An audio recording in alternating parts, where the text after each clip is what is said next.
Hi friends, நேற்று விஜய் அவர்களுக்கு wish பண்ணி த்ரிஷா போட்ட போஸ்டால் நிறைய இடத்துல மிகப்பெரிய விமர்சனங்களாக மாறி இருக்கு.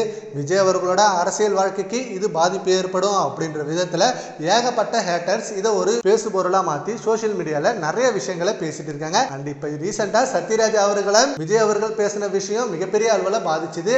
சத்யராஜும் அதுக்கு கொளத்தூரில் உள்ள ஒரு மீட்டிங்கில் விஜய் அவர்களை பற்றி பேசினாரு. இப்போ த்ரிஷா அவர்கள் போட்ட இந்த போஸ்டால் கண்டிப்பாக அது அவங்களுக்கு ஒரு பேசு பொருளாக மாறிடும்.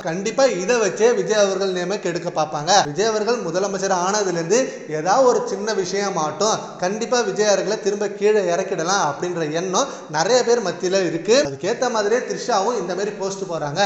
நீங்க விஷ் பண்ணது சாதாரணமா விஷ் பண்ணலாமே, எதுக்கு இந்த மாதிரி போஸ்ட் போடுறீங்க? அந்த போஸ்டால ஏகப்பட்ட விமர்சனங்கள் வருது அப்படின்னு சொல்லிட்டு த்ரிஷாவுக்கு நிறைய பேர் மெசேஜ் அனுப்பிட்டு இருக்காங்க, கமெண்ட்ஸ் போட்டுட்டு இருக்காங்க. கண்டிப்பா இது ஒரு மிகப்பெரிய பேசு பொருளாக தான் மாறிடும். சத்யராஜ் அவர்கள் இப்ப ரீசெண்டா ஏதாவது ஒரு ஈவெண்ட் போவாங்கன்னா கண்டிப்பா அவருக்கு இது ஒரு பேச்சை எடுத்து கண்டிப்பா விஜய் அவர்கள் நேம கெடுக்க பார்ப்பாங்க. அவர் மட்டும் இல்ல, இன்னும் ஏகப்பட்ட பேர் இதை பத்தி பேசுவாங்களா அப்படின்னு எதிர்பார்க்கப்படுது.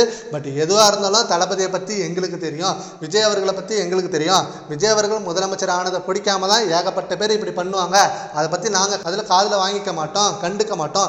விஜய் அவர்கள் மாதிரி நாங்களும் எல்லாத்தையும் இக்னோர் பண்ணிட்டு எங்க வழியில நாங்க போயிட்டு இருப்போம் அப்படின்னு சொல்லிட்டு செம்ம சப்போர்ட்டிவா இருக்காங்க ரசிகர்கள்லாம். சரி, ஓகே ஃப்ரெண்ட்ஸ், இதை பத்தி உங்க ஒப்பீனியனை நம்ம கமெண்ட் பாக்ஸ்ல கமெண்ட் பண்ணுங்க. Thank you friends.